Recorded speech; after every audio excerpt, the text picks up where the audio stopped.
Good evening, everybody. How are you today? And welcome to the latest edition of Drew Media Live. So great to have you with us for this Wednesday, the 27th day of January, the year 2021. And of course, this is yours truly, Andrew L. Perry.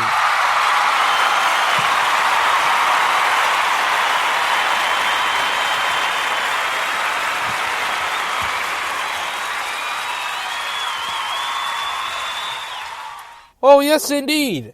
As always, coming to you live and at you from the busy streets of New York City. As I chat to you what is happening in the world of sports. Well, today I'm going to focus on, even though, yes, there's basketball. Now is the NBA season take full attention now, so to speak. And the college NBA and college basketball is taking the chair, and the NHL. And we are a month away from spring training of Major League Baseball and the Hall of Fame induction. But I'm not going to talk about none of those things today. If you expect to talk about these, well, you come to the wrong show. I hate to tell you. Hate to tell you. But that doesn't mean turn away, folks. But tonight I'm going to talk about recapping the NFL championship game that just passed. And a little sample of a preview of Super Bowl 55 as the Tampa Bay Buccaneers take on the Kansas City Chiefs, and the Tampa Bay Buccaneers became the first team in NFL history to become the first home team ever to be in the Super Bowl as the home team, home field advantage, which is really cool. When you think about it. Other than that, let's start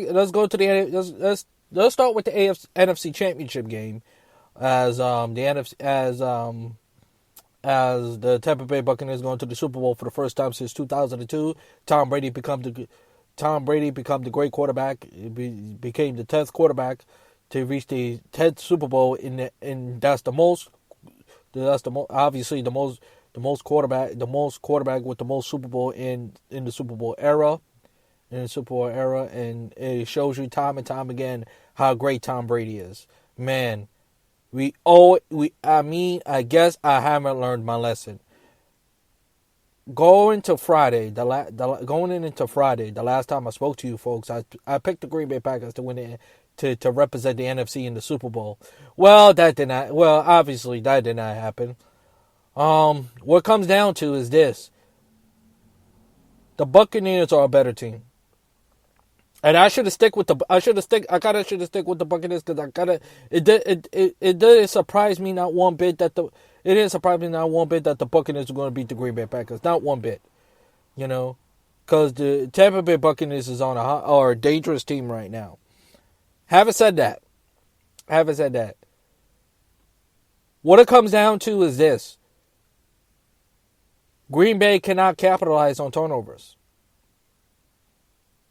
Tom Brady threw 3 interceptions in this game, and the Green Bay Packers did not capitalize on none. And yes, Aaron Rodgers played an okay game. He played an okay game. He did not play bad. I will say Aaron Rodgers played well enough to win the game, but it doesn't change the fact that the Green Bay Packers cannot get into the Super Bowl, and now it's been 10 years since the Green Bay Packers won the Super Bowl. Yes, 10 years ago. 10 years ago was the last time the Green Bay Packers won the Super Bowl, beating the Pittsburgh Steelers, beating Ben Roethlisberger and the Pittsburgh Steelers. And how is ironic that the Pittsburgh Steelers and the Green Bay Packers is in the Super Bowl, and they're both now sitting at home. But anyway, that's neither here or there. Anyway. And I know the fourth down play is the hot topic. I understand. Yes, he should have gone for it. Matt LaFleur should have been more aware of what is happening. And this is what drives me crazy about coaches of today. They rely on analytics too much instead of, listen, when we get to the fourth quarter, It's fourth down territory from this point forward. And let's be honest, after Tom Brady threw that Hail Mary play, it was in fourth down territory throughout the whole second half. They really were. And I don't know how Matt LaFleur didn't see that. But that's not the reason why they lost the game. They lost the game because I said it again. I'll say it before. I'll say it again. They did not capitalize when they need to capitalize. And when your team behind, when you made an interception or a fumble, or had a fumble recovery, you gotta capitalize. You have to capitalize. Field goals is not going to help you. You don't believe me? Ask Buffalo. And you can't play not to lose. I know on fourth down, you can't.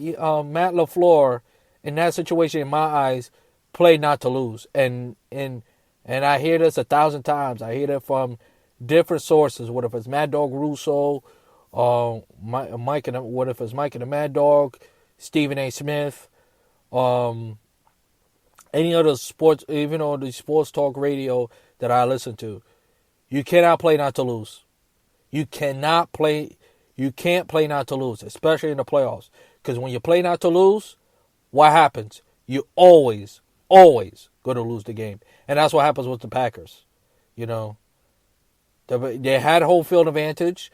Home field advantage did not play a huge factor. Well, it wasn't going to be a factor in this year's playoffs anyway.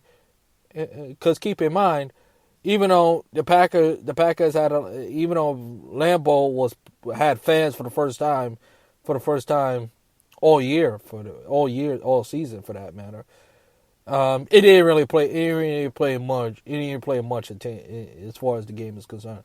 Tampa was the better team. It's just simple as that. The defense harassed Aaron Rodgers left and right, even though Aaron Rodgers still played well enough to win the game, which is really remarkable. I'll tell you one thing, and I think it's appropriate to say, Brett Favre would have performed like that. And I'm gonna say this too. Can we say Aaron Rodgers is a better in Packer land? All the cheeseheads, I know you're disappointed. And I know you're hurt. Can we at least say that Aaron Rodgers is a better quarterback than Brett Favre? Because even when he's not playing his best, Aaron Rodgers still give you a chance to win. He still give you chances to win when things not going well. And to me, that's a sign of a great quarterback. Brett Favre is a hell of a competitor, but he makes too many interceptions in big spots. In moments like that, Aaron Rodgers has not looked good. We can go down the list on and on and on and on, you know. But anyway. Anywho, what comes down to is two things with the NFC Championship game. The Buccaneers are better, and the Packers did not capitalize on the turnovers. Oh, before I conclude this topic, before I conclude the NFC Championship game, that two-point conversion, you got to make that catch. You know, and the defense didn't play well. It's time. If I'm the Packers, it's time to draft on defense. The defense is what lost the game for the Packers. If the Packers are going to get back to the Super Bowl, they got to build a defense. It don't have to be the '85 Bears. It don't have to be the Giants or the 19. I'm not saying you don't have to look for a Lawrence Taylor, but you gotta build a defense. In 2010, that's how they won this. And to some degree, that's how they won the Super Bowl. You gotta build defense. Your defense gotta play well enough to win. And the last championship games is the reason why y'all lost. Because your defense is giving points left and right. And you got to build on defense. You have to. You have to. But I know it's not going to be easy. All right, as far as the NFC, enough of that. Turn the page on the NFC Championship. Now to the AFC. And honestly, there's really not much to talk about. There's really not much to talk about. The Chiefs are a better team. The Bills had a great season. You know, it was just too much Chiefs. Too much Chiefs. Mahomes is a great quarterback. But Tyreek Hill, Kelsey is too damn unblockable, you know. He's a great route runner. He's probably one of the best tight ends I have seen since Tony Gonzalez. Who's Antonio Gates. Very athletic, very good route running, and they will catch the ball. And Tyreek Hill is just in the world by himself as far as wide receiver. Quick. He remind me more and more of Darren Sproles, you know, and he can move. As for Buffalo has come a long way. Buffalo have nothing to hang their heads about, you know. But some of the mistakes they gotta clean up. Josh Allen, you cannot do. You have Josh Allen. You got Stephon Diggs. I don't know about the running game, honestly, but you can't expect Josh Allen to do everything by himself. You know, he trying to do too much. Sometimes you got to take what the defense give him and learn to manage the game a little bit. If you learn to manage the game a little bit, I think Buffalo will someday win the Super Bowl. You know, yeah, I said it. They could win the Super Bowl, so they got to learn to capitalize. That's what it comes down to. It really is. That's what it comes down to. But anyway, and the game was very chippy from the beginning to end. And, you know, it was really chippy from beginning to end. And now, the Chiefs have an opportunity to have back-to-back Super Bowl. And Andy Reid to win back-to-back Super Bowl, to win back-to-back. And if that happens, Patrick Mahomes is going to the Hall of Fame.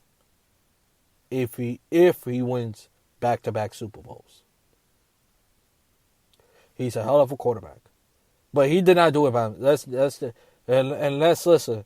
Let's stop acting like my brother brought it to my attention earlier this morning or this evening when he said to me, Stephen A. said Patrick Mahomes is a great quarterback, but let's stop acting like he hasn't done it by himself. He has a very good offense. Very good offense. Good offensive line. May not have a strong running game, but they don't need to have a strong running game. You have a good wide receiver, Sammy Watkins, Travis Kelce, Tyreek Hill, that could score like that, literally. By 30 seconds, they could put points on the board. You know, and that's what happens. That's what happens against Kansas City. It was 9-0, and then 1, 2, 3, bing, 1, 2, 3, bing, 1, 2, 3, bing, 1, 2, 3, bing, touchdown, and the game was over. And the game was over by halftime. I didn't expect Buffalo to come back, but they made it. Give them credit. They made it interesting. They could have gave up, but they didn't. You know, they did, but they didn't. And I think this should be and as far as the Super Bowl goes, this Super Bowl should be a high-scoring Super Bowl. And look out. Look out. I'm telling you right now, I could see either one of those teams winning the Super Bowl.